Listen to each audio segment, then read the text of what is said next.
Hi viewers, welcome to our channel. Sangareddy జిల్లా అమీన్పూర్‌లో ఒక తల్లి తన ముగ్గురు పిల్లల్ని ఒక ప్రియుడి కోసం అని చెప్పేసి గొంతు నులిమి చంపేసిన ఘటన ఇప్పుడు అందరినీ కూడా కలిచివేసింది. అసలు ఒక తల్లయి ఉండి తన పిల్లల్ని ఏ విధంగా చంపుకుంటుంది? ఎలా చంపగలుగుతుంది? అసలు ఆమె ఆడదేనా అంటూ కూడా చాలా మంది విమర్శించడం చూస్తున్నాం. అసలు ఏం జరిగింది ఘటనలో? ఎందుకు ఆ విధంగా ఆ తల్లి తన ముగ్గురు పిల్లల్ని చంపేసింది? తన భర్తను చంపాలన్న ఆలోచన కూడా వచ్చిందని కూడా చెప్తున్నారు. సో, ఈ ఘటనకు సంబంధించి మరిన్ని వివరాల కోసం సీనియర్ పోలీస్ ఆఫీసర్ రెడ్డి గారు మనతో పాటు ఉన్నారు. ఒకసారి ఆయన్ని అడిగి తెలుసుకునే ప్రయత్నం అయితే చేద్దాం. సో, నమస్కారం సార్. నమస్కారం. సార్, ఆ న్యూస్ మీరు కూడా చూసారు. ముగ్గురు చిన్న పిల్లల్ని సొంత తల్లే గొంతు నులిమి గుడ్డ చుట్టి మరీ చంపేసిన ఘటన. అసలు ఏం జరిగింది సార్? ఈ ఇష్యూలో మీరు ఏ విధంగా చూస్తారు సార్? ఇది నిజంగానే చాలా దారుణమైన వ్యవహారం. అసలు ఆ తల్లి నిజమైన తల్లా? లేతే వేరేవాళ్ళ దగ్గర నుంచి వేరేవాళ్ళు కంటే తెచ్చి పెంచుకుందని. ఆయన పెంచుకున్న తల్లి కూడా ఆ వయసులో అంతకాలం 13, 12 ఏళ్ల అబ్బాయి, 10 ఏళ్ల అమ్మాయి, హ్మ్. 8 ఏళ్ల అబ్బాయి. వీళ్ళని చంపిందంటే నిజంగా చాలా దారుణం. చాలా చాలా దారుణం. అసలు నమ్మలేదు. హ్మ్. నేనే ముందు ఈ న్యూస్ చూసినప్పుడు ఏమనుకున్నామంటే ఏవో పెరుగన్నంలో ఏదో బల్లో గిల్లో పడి ఉంటుంది. సో, అట్లైనా గూడా అంత ఇమ్మీడియేట్‌గా అదే వామిటింగ్ వచ్చినా అంత ఇమ్మీడియేట్‌గా చనిపోరు గదా! అని అనుకున్నాం. తర్వాత చూస్తే ఇది ముఖ్య కారణం ఏమిటంటే, ఆ అమ్మాయి కొంచెం ఈయన ఏజ్ భర్త కొంచెం ఏజ్‌గా ఉండటం. హ్మ్. భార్య దానికి తోడు చదువుకుంది. ఆయనేమో వాటర్ ట్యాంకరు. హ్మ్. చదువుకుంది. కొంచెం అందంగా గూడా ఉంది. ఏజ్ డిఫరెన్స్ 20 ఏళ్లకు పైగా ఇద్దరికీ ఏజ్ గ్యాప్ ఉంది. ఆమె మొదటి నుంచి గూడా బహుశా ఈ ఇల్లీగల్ కాంటాక్ట్స్ కోసం ప్రయత్నాలు చేసే వ్యవహారమే అయుంటుంది. సో, ఈ దాంట్లో ఆ అమ్మాయి డెస్పరేట్‌గా ఎవరితోనైనా సంబంధం భర్తతో ఆమె ముందుటి నుంచి కూడా సరిగా లేనట్లు అనిపిస్తుంది. హ్మ్. సో, ఈ క్రమంలో ఆ శివకుమార్ అనే అతను క్లాస్‌మేట్ 10థ్ క్లాస్ క్లాస్‌మేట్. ఆయనకింకా పెళ్లి కాలేదు. 30 ఏళ్ళు. సో, ఆయన కలిసిన తర్వాత ముందుగా ఏదో ఇష్టపడి ఉంటారనుకుంటాను 10థ్ క్లాస్‌లో. సో, ఎట్లా హౌ ఆర్ యూ? ఏం చేస్తున్నావు? అని అడిగితే, నాకు ముగ్గురు పిల్లలు, చిన్న వయసులోనే పెళ్ళయింది. I'm not happy with my husband. నా భర్తతో నేను సంతోషంగా లేను అని చెప్పడం. ఆ తర్వాత ఆ శివకుమార్ అనే అతను నేను నిన్ను పెళ్లి చేసుకుంటా, పిల్లలు లేకుండా నువ్వు నా దగ్గరికొస్తే అని చెప్పటం.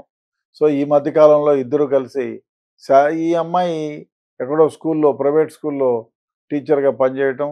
సో, టీచర్‌గా పనిచేస్తుంది కాబట్టి కొంచెం టైం వెసులుబాటు.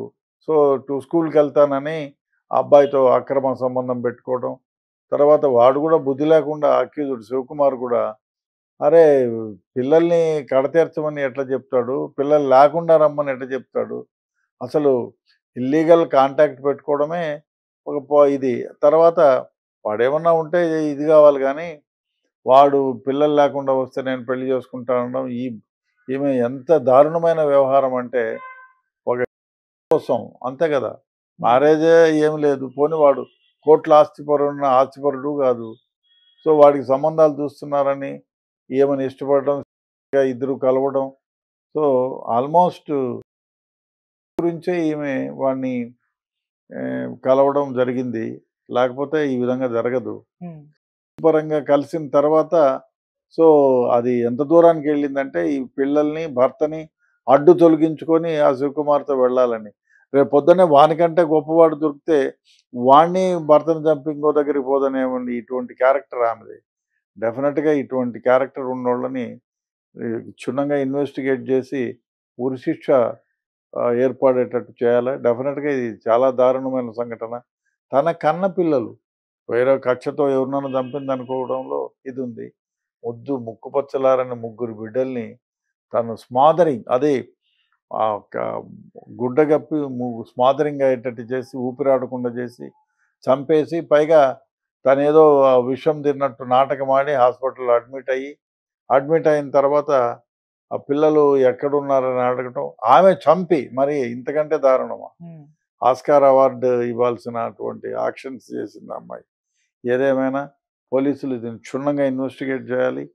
అన్నీ ఆమె స్మాదరింగ్, స్మాదరింగ్ చేయడానికి అప్పుడు ఉపయోగించిన టవలు, సైంటిఫిక్ వే ఆఫ్ ఇన్వెస్టిగేషన్‌లో అన్నీ తీసి, ఆ చార్జ్‌షీట్ పకడ్బందీగా వేసి, ఫాస్ట్ ట్రాక్ కోర్ట్‌లో పెట్టి, ఈమెని, ఆయన్ని ఈమెకైతే తల్లికైతే ఉరిశిక్ష డెఫినిట్‌గా వచ్చేటట్టు చేయాలి. మరీ దారుణమైన వ్యవహారం. ఆ ఇల్లీగల్ కాంటాక్ట్ పెట్టుకుంటే వెళ్ళిపో ఆయనతో. లేకపోతే ఏడన్నా పడి చావు నువ్వు పో. అంతేగాని పిల్లల్ని చంపేటువంటి అధికారము దారుణం కదా! అధికారమే కాదు. ఏ పిల్లలనైనా అసలు నీ పిల్లలనైనా నువ్వు ఎలా చంపుతావు? తప్పు కదా! చాలా దారుణమైన వ్యవహారం.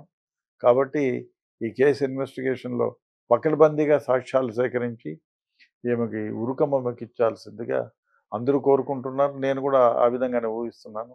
ఇప్పుడు చాలామంది సమాజంలో ఈ మధ్య కాలంలో ఈ సోషల్ మీడియా వచ్చిన తర్వాత చాలామంది ఇల్లీగల్ కాంటాక్ట్స్ పెట్టుకుంటున్నారు.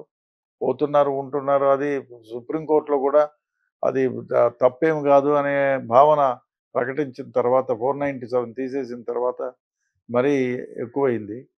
అయినా కూడా వాటెవర్ ఇట్ ఈస్ ఇష్టంగా ఉంటే కలిసినారు. సపోజ్ కొందరు భర్తలు పరంగా సరిగ్గా లేకపోవడం, ఏదో ఈ కారణాల వల్ల ఇల్లీగల్ అఫైర్స్ ఎక్కువైనాయి. అదే కాకుండా ఈ మధ్య కాలంలో చూస్తే చాలా వ్యవహారాల్లో లివ్ ఇన్ టుగెదర్‌లో ఉన్నారు చాలామంది. ఇప్పుడు హైటెక్ సిటీలో చూస్తే చాలా వరకు ఇల్లీగల్ అఫైర్స్ అనడం కంటే లివ్ ఇన్ రిలేషన్స్‌లో ఉన్నారు. కో లివింగ్‌లో చాలామంది ఉన్నారు. అది కానీ ఒకరిని చంపి తను సుఖంగా ఉండాలనుకోవడం చాలా దారుణం. అదే కన్న పిల్లల్ని చంపి ఇది మరీ దారుణమైన వ్యవహారం. కాబట్టి ఈ కేసులో పోలీసులు ఇన్వెస్టిగేషన్ పక్కగా చేసి మంచి ఛార్జ్ షీట్ వేసి పకడ్బందీగా విట్నెసెస్, ఎవిడెన్సెస్ కలెక్ట్ చేసి ఎవరైతే ఈ నిందితురాలు ఉన్నారో ఆమెకు ఉరిశిక్ష పడేటట్టు చేయాలనేటువంటిది నా అభిప్రాయం. ఓకే. సార్ ఇక్కడ శివప్రసాద్ అనే వ్యక్తిని కలిసిన తర్వాతే తన భర్త పైన, తన పిల్లల పైన ప్రేమ పోయిందా? లేకుంటే అంతకుముందే ఈమె ఇంటర్ సెకండ్ ఇయర్ ఉన్నప్పుడే పెద్ద వ్యక్తితో, అది కూడా రెండో మ్యారేజ్ ఉన్న వ్యక్తితో పెళ్లయింది. అప్పటినుంచే ఇష్టం లేదా సార్?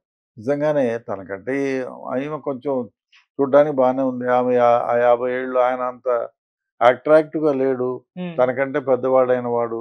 ఆమె కొంచెం అన్ అంత ఇదిగానే ఉంటుంది. డెఫినిట్‌గా షీ ఈజ్ ఆమెకి భర్త పట్ల ఇష్టం లేకుండానే ఉండుంటుంది. హ్మ్. సో, దానికి తోడు ఈ చిన్ననాటి స్నేహితుడు తగలడం వల్ల సో, మరి ఆయన ఆయనతో కాంటాక్ట్‌లోకి వచ్చిన తర్వాత మరీ దారుణమైన వ్యవహారం అయ్యేటట్టు ఆమె ఈ విధంగా ప్రవర్తించింది. ఓకే. సో మీరు కూడా ఉరిశిక్ష పడాలి ఆమెకి అని కోరుకుంటున్నాను. నిన్న భర్త కూడా పోలీసుల ముందట ఏడుస్తూ నా పిల్లల్ని చంపేసిన ఇటువంటి ఆడది ఉండొద్దు, ఉరిశిక్ష వేసేయండి అని ఆయన కోరుకుంటున్నారు. అలాగే ఆమెతో పాటు ఇప్పుడు శివప్రసాద్ అతనికి కూడా ఎటువంటి శిక్షలు పడే ఛాన్స్ ఉంది సార్? ఆయన కూడా డెఫినిట్‌గా లైఫ్ అంటే ఆయన ప్రేరేపితం ఎంతవరకు ఉంది? హ్మ్. ఎక్కడన్నా మెసేజెస్‌లో భర్తను చంపు, పిల్లల్ని చంపు అని మెసేజ్ ఇచ్చుంటే మ ఆయనకు కూడా డెఫినిట్‌గా క్యాపిటల్ పనిష్మెంటే వస్తుంది. హ్మ్. అట్లా కాకుండా నువ్వు పిల్లల్ని, భర్తను వదిలేసి రా నేను చేసుకుంటానంటే కొంచెం తక్కువ 10 ఏళ్ళు, ఏదైనా 8 ఏళ్ళో, 5 ఏళ్ళో పడొచ్చు. ఓకే. సార్ ఈ మధ్య కాలంలో అంటే అక్రమ సంబంధాలు, పిల్లల్ని చంపుకోవడం, లేకుంటే భర్తల్ని, లేకుంటే భార్యల్ని ఈ విధంగా చంపుకోవడం ఇది ఎక్కువగా పెరిగిపోతున్నాయని కూడా స్టాట్స్ చెప్తున్నాయి సార్. ఎందుకంటారు సార్ ఇంకా? సీ ఒకటి ఈ ఒకటేమో అతి ముఖ్యంగా హ్మ్. ఈ సోషల్ మీడియా ఒకటి.